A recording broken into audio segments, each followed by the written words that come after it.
May 10, 1893. Empire State Express approaching Batavia, New York. The steam whistle that would shatter European engineering certainty had just echoed across the western New York countryside. In workshops from London to Berlin, locomotive designers sat surrounded by calculations proving that while 100 miles per hour remained impossible for 19th century steam technology, the mathematics were absolute. Track stress beyond 90 miles per hour would cause catastrophic rail failure. Wheel-bearing friction at such speeds would generate heat that melted axle boxes within minutes. Boiler pressure required for sustained 100-mile-per-hour operation exceeded safety margins that no responsible engineer would accept. Standing in the cab of New York Central, number 999, engineer Charlie Hogan watched the speed indicator climb past numbers that European experts had declared mechanically impossible. 85 miles per hour, 90 miles per hour, 95 miles per hour. The locomotive that British railway journals had called American recklessness and French engineering magazines had dismissed as dangerous fantasy was about to prove that sometimes the most impossible European calculations become the most spectacular American achievements. For 18 months, number 999 had been nothing but a radical experiment that conservative railroad men predicted would end in disaster. The locomotive featured driving wheels 70 inches in diameter, 6 inches larger than any successful American Express engine. Her boiler pressure ran at 180 pounds per square inch, 20 pounds higher than standard practice recommended. The entire design violated conventions that European locomotive builders had established through decades of careful engineering refinement. British railway experts trained at institutions like Crewe Works and Swindon had calculated that 100 miles per hour required technological advances that wouldn't exist until the 20th century. German locomotive designers insisted that American approaches to high-speed steam power represented dangerous shortcuts that ignored fundamental physics principles that governed railway operation. French locomotive authorities declared that pursuing such extreme speeds prioritized spectacle over safety, representing American bravado rather than sound engineering judgment. Then number 999 touched 100 miles per hour on that May morning, and suddenly one radical American locomotive's achievement would prove that sometimes the most conservative European engineering wisdom becomes the most outdated European assumption. The speed record that experts had calculated as impossible for another generation became reality through American willingness to challenge every assumption that conventional locomotive design had accepted as unchangeable fact. In 1891, American railroad travel meant accepting speeds that European passengers would consider embarrassingly slow. Express trains between New York and Chicago averaged 35 to 40 miles per hour, including stops, requiring over 24 hours to cover distances that passengers believe modern locomotives should traverse much faster. The fastest scheduled runs in America struggled to maintain 60 miles per hour on straightaway sections, while British express trains routinely achieved 70 miles per hour on routes between London and Scotland. European railway journals regularly published comparisons demonstrating American inferiority in passenger speed services. The Railway magazine in London noted that British locomotives hauling heavier trains on inferior track achieved faster schedules than American railroads operating on superior infrastructure with lighter consists. French railway authorities pointed to their Paris to Marseille express services that maintained average speeds exceeding American best practices by comfortable margins. German technical publications questioned whether American railroad companies prioritized freight operations over passenger service, explaining the persistent speed gap between European and American express trains. Railroad executives across America had convinced themselves that these slower speeds represented practical, operational limits rather than engineering failures. The Pennsylvania Railroad's chief mechanical officer declared during an e-industry conference that speeds above 60 miles per hour created maintenance problems that offset any schedule advantages. His calculations showed that track wear increased exponentially beyond 60 miles per hour, requiring rail replacement at frequencies that destroyed operational budgets. Locomotive maintenance costs similarly escalated at higher speeds, with bearing failures, boiler tube leaks, and mechanical breakdowns occurring more frequently when engineers pushed equipment beyond conservative operational limits. British locomotive design philosophy dominated American thinking about express passenger service. Engineers trained at institutions like the University of Pennsylvania's Mechanical Engineering program studied textbooks written by British experts who emphasized reliability over performance. These texts taught that sustainable railway operation required conservative design margins that prevented equipment failures through systematic understressing of components. Boiler pressures should remain below 160 pounds per square inch to ensure safety. Driving wheels should not exceed 64 inches in diameter to maintain adequate tractive effort. Valve gear should prioritize smooth operation over maximum steam efficiency. The New York Central Railroad had experienced this conservative philosophy firsthand through their existing locomotive fleet. Their fastest express engines, built to British-influenced specifications, could maintain miles per hour on level track but required careful handling to prevent mechanical failures. Firemen struggled to maintain adequate steam pressure during sustained high-speed running, often forcing engineers to reduce speed on upgrades to prevent boiler pressure from dropping below operational minimums. The locomotives worked reliably at moderate speeds, delivering exactly what conservative engineering principles promised: predictable, safe, unexciting performance that couldn't match European express service standards. William Buchanan, superintendent of motive power for the New York Central Railroad, possessed something his conservative colleagues lacked: direct experience with the limitations of British locomotive design applied to American conditions. Unlike railroad executives making decisions from comfortable offices, Buchanan had spent years analyzing performance data from express locomotives that consistently underperformed their theoretical capabilities.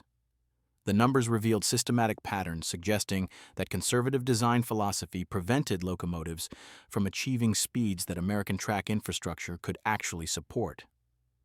Buchanan's engineering background provided insights that British train designers missed completely. American railroads operated on infrastructure superior to European standards in ways that should have enabled faster speeds rather than limiting them. New York Central's main line featured gentler grades, broader curves, and heavier rail than most British routes where locomotives routinely achieve 70 miles per hour. The track could handle higher speeds if locomotives could generate and sustain the power required for extended high-speed running. The principles that worked for reliable freight operations had been misapplied to passenger express service, creating locomotives that prioritized durability over performance. Conservative boiler pressures that prevented failures also limited steam generation capacity during sustained high-speed running. Moderate driving wheel diameters that provided excellent starting tractive effort created excessive piston speeds at express velocities, increasing friction and reducing thermal efficiency. Valve gear designed for smooth operation at moderate speeds couldn't deliver the rapid, precise steam admission required for maximum power output at high rotational speeds. In late 1891, Buchanan convinced New York Central President Chauncey Depew to authorize construction of an experimental express locomotive that would challenge every conservative design assumption limiting American railroad speeds. The specifications Buchanan submitted to the railroad's West Albany shops read like heresy to conventional locomotive engineers. The engine would feature driving wheels 70 inches in diameter, creating piston speeds that British designers considered dangerous at express velocities. Boiler pressure would reach 180 pounds per square inch, exceeding safety margins that conservative engineers defended as non-negotiable. The locomotive would incorporate lightweight construction techniques that reduced reciprocating mass, allowing higher rotational speeds without the vibration problems that plagued heavy conventional designs. Walshart's valve gear would replace the American-type valve gear standard on New York Central locomotives, providing more precise steam distribution at high speeds. The firebox would be enlarged to increase steam generation capacity during sustained high-speed running, ensuring adequate boiler pressure even when the locomotive operated at maximum output for extended periods. The total cost would reach approximately $18,000, standard for express locomotives, but radical in its departure from proven design principles. Critics within New York Central's engineering department questioned whether Buchanan had become obsessed with speed records at the expense of operational reliability. The established wisdom suggested that locomotives should be designed for sustained service rather than spectacular performance, delivering predictable results rather than chasing theoretical capabilities that might never prove useful in regular service. Through early 1892, Buchanan's experimental locomotive project faced mounting skepticism from railroad professionals who saw speed records as dangerous distractions from operational efficiency. The American Railroad Journal published editorials questioning whether pursuit of 100 miles per hour represented genuine engineering progress or simply publicity stunts that endangered passengers while generating newspaper headlines. Industry conferences featured presentations calculating the economic futility of extreme high-speed service, demonstrating that minor schedule improvements couldn't justify the mechanical risks and increased maintenance costs. European locomotive builders supplied the most authoritative criticism of American speed ambitions. The Locomotive magazine in London devoted 4 pages to analyzing why 100 miles per hour remained beyond 19th-century steam technology capabilities. British experts noted that their most advanced express locomotives, built by companies like Crew Works with decades of refinement experience, achieved maximum speeds around 90 miles per hour under ideal conditions. Reaching 100 miles per hour would require breakthroughs in metallurgy, thermodynamics, and mechanical engineering that no evidence suggested were imminent.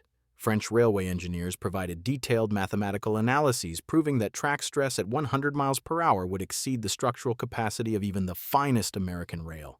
Their calculations showed that wheel impacts at such speeds generated forces that would crack railheads, loosen fishplate connections, and destabilize ballast foundations. German technical journals published studies demonstrating that bearing friction at 100 miles per hour would generate temperatures exceeding the melting point of available bearing metals, causing catastrophic axle failures within minutes of reaching record speeds. The financial arguments against extreme high-speed locomotives appeared overwhelming to experienced railroad managers. Market analysis conducted by the Pennsylvania Railroad demonstrated that passengers selected trains based on schedule reliability and ticket prices rather than maximum speeds achieved during limited track segments, reducing New York to Chicago travel time by 30 minutes through record speed running on a few favorable stretches didn't justify the locomotive maintenance costs, increased fuel consumption, and accelerated track wear that high-speed operation demanded. Competitive analysis revealed that existing express locomotives provided adequate speed for commercial passenger service without the mechanical complexity that Buchanan's radical design required. Conservative engines built to proven specifications maintained 60 to 65 miles per hour reliably, delivering schedule performance that met passenger expectations while generating predictable maintenance costs. Buchanan's experimental approach risked mechanical failures that could damage New York Central's reputation for reliable service while chasing speed records that provided no demonstrated commercial advantage.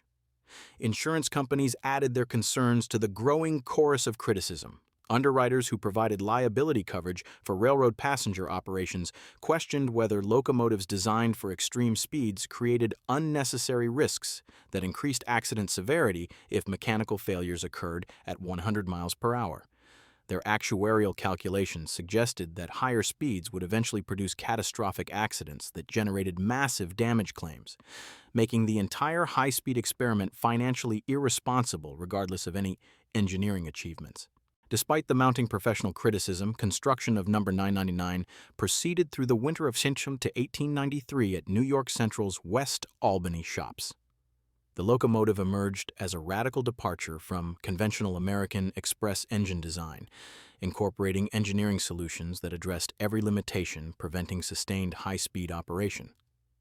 The finished engine weighed 204,000 pounds, slightly lighter than standard express locomotives despite its larger dimensions and higher boiler pressure. The 70-inch driving wheels represented the most visible departure from conservative locomotive practice. These massive wheels reduced piston strokes per mile, lowering friction losses and mechanical stress at high rotational speeds. Critics had predicted that large-diameter drivers would sacrifice starting tractive effort, but Buchanan's calculations showed that adequate boiler pressure and cylinder dimensions would maintain sufficient power for accelerating heavy express trains from station stops.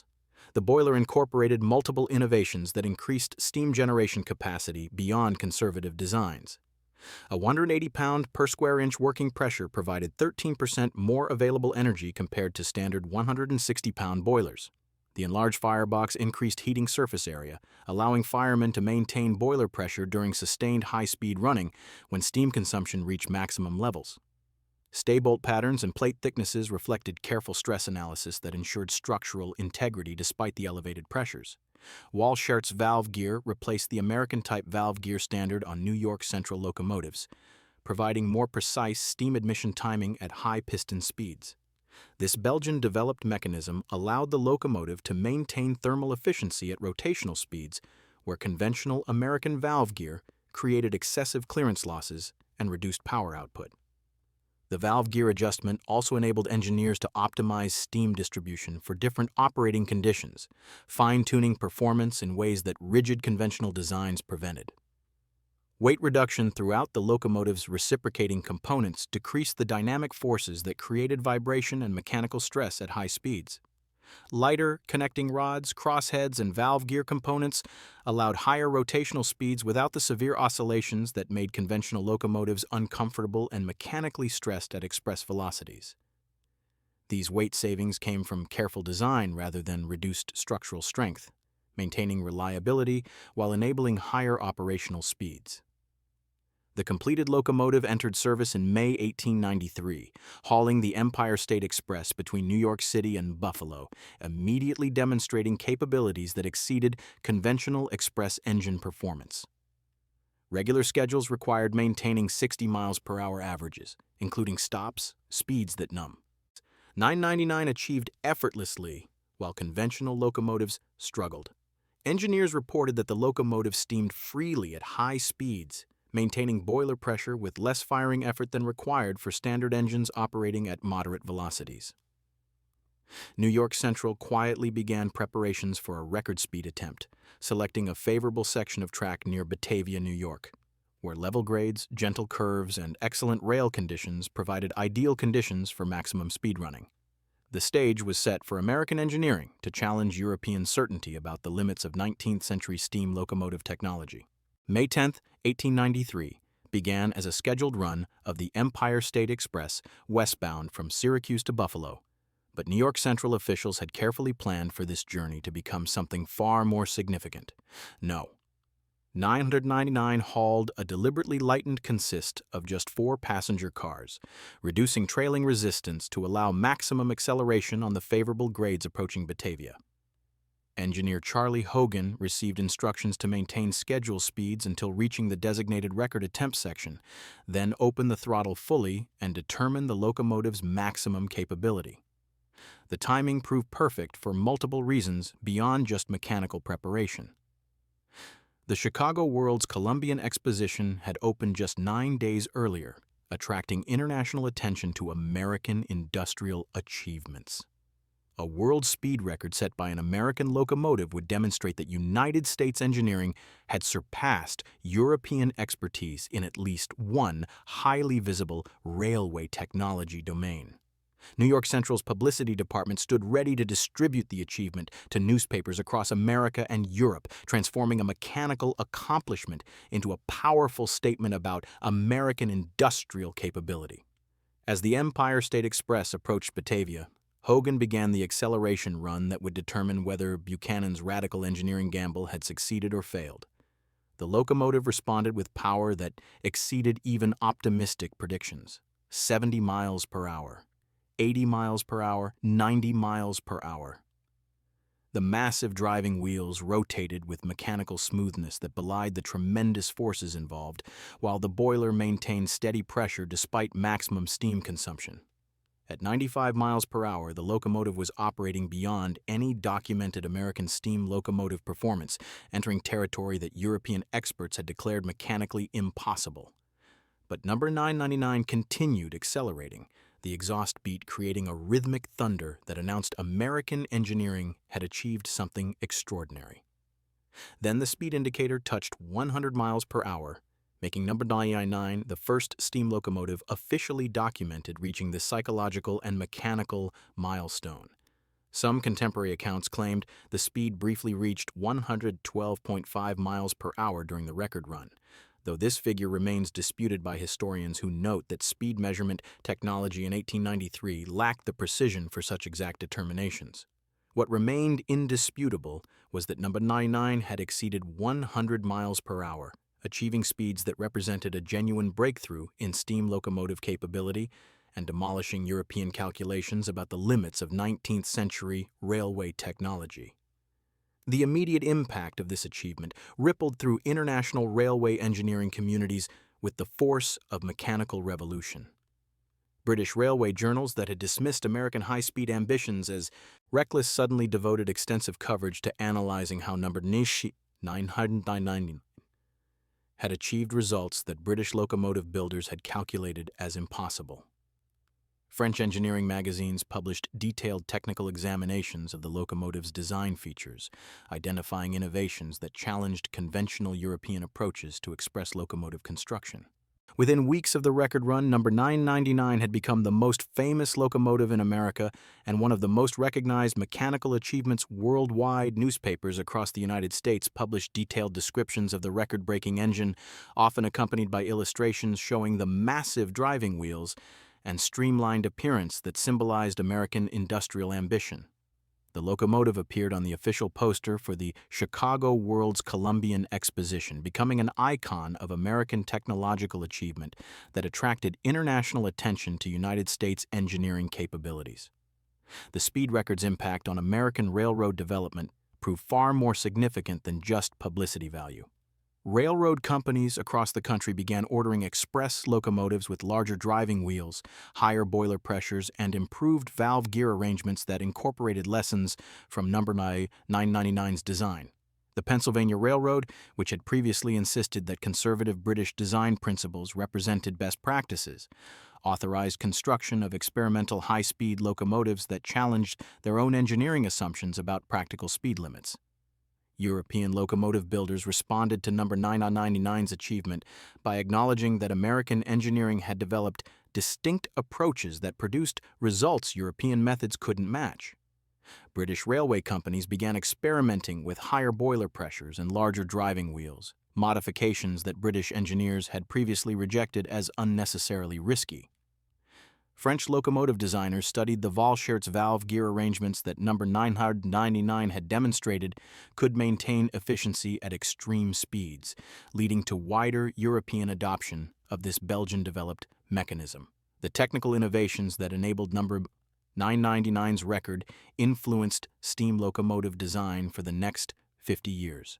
Higher boiler pressures became standard practice as metallurgical improvements made elevated steam pressures reliably safe. Larger driving wheels appeared on express locomotives worldwide, as designers recognized that reduced piston speeds at high velocities decreased mechanical stress and improved efficiency. Precision valve gear mechanisms became essential components of high-performance steam locomotives, enabling the power output required for sustained high-speed operation. No. 999 remained in active service until 1952, an extraordinary 59-year career that saw the locomotive transition from record-breaking express engine to commuter service before finally retiring to museum preservation. The locomotive currently resides at the Chicago Museum of Science and Industry, where millions of visitors have examined the machine that proved 100 miles per hour was achievable with 19th century steam technology. The broader legacy extended beyond mechanical innovations to challenge assumptions about American industrial capability compared to European expertise. No. 999 demonstrated that American engineers could identify limitations in conventional design philosophy and develop solutions that surpassed European best practices. The locomotive proved that what European experts calculated as impossible was simply the next challenge American engineering was ready to overcome, establishing a pattern of technological ambition that would define American industrial development throughout the 20th century and transform international perceptions of United States technical capabilities. The reaction from European locomotive engineering establishments following number 999's record run revealed something more profound than simple technical surprise. It exposed the fundamental miscalculation that had dominated transatlantic railway thinking for decades. British locomotive designers had constructed their entire professional identity around the assumption that conservative engineering principles developed at institutions like Crewe Works and Swindon represented the pinnacle of railway mechanical science. German technical universities had trained generations of engineers using textbooks that treated British railway practice as unchangeable truth. French railway authorities had built their express locomotive programs around the certainty that systematic European refinement would always surpass American experimentation. No. 999 shattered these assumptions with mathematical precision that no amount of professional pride could dispute. The speed measurements, verified by multiple independent observers, including representatives from railway technical societies, proved that American engineering had achieved results that European calculations had declared impossible. British railway journals faced an uncomfortable choice: acknowledge that their theoretical frameworks contained fundamental errors, or dismiss American achievements as dangerous flukes that proved nothing about sustainable railway operation. The engineering magazine in London chose acknowledgement, publishing a remarkable analysis in June 1893 that represented a turning point in transatlantic engineering relations. The article admitted that British locomotive design had become trapped by its own success, refining proven approaches while missing opportunities for breakthrough innovations that challenged established assumptions. American engineers, unburdened by decades of incremental refinement, had recognized that higher boiler pressures, larger driving wheels, and improved valve gear could produce capabilities that British conservative practice prevented. German technical publications responded differently, initially attempting to explain number 999's achievement as exceptional rather than replicable. Articles in Zeitschrift des Vereines Deutscher Ingenieure suggested that American track conditions, lighter passenger car construction, and favorable weather had combined to produce results that couldn't be sustained in regular European service. But as additional American locomotives began achieving similar high-speed performances through 1893 and 1894, these explanations became increasingly difficult to maintain against accumulating evidence. French railway engineers proved most willing to adapt their practices based on American innovations. The Paris-Lyon-Méditerranée Railway ordered experimental express locomotives incorporating larger driving wheels and higher boiler pressures, explicitly citing number 999's demonstrated capabilities as justification for departing from conventional French design practice. By 1895, French locomotive builders were producing express engines that exceeded British maximum speeds, using design principles that American experimentation had validated against European theoretical objections. The broader implications extended beyond locomotive engineering to challenge assumptions about technological leadership that had dominated 19th century industrial thinking. European technical superiority, assumed as self-evident truth by educated professionals on both continents, had proven vulnerable to American willingness to question conventional wisdom and test radical alternatives. No. 999 became a symbol not just of railway achievement, but of a fundamental shift in technological innovation patterns that would define the 20th century's industrial competition.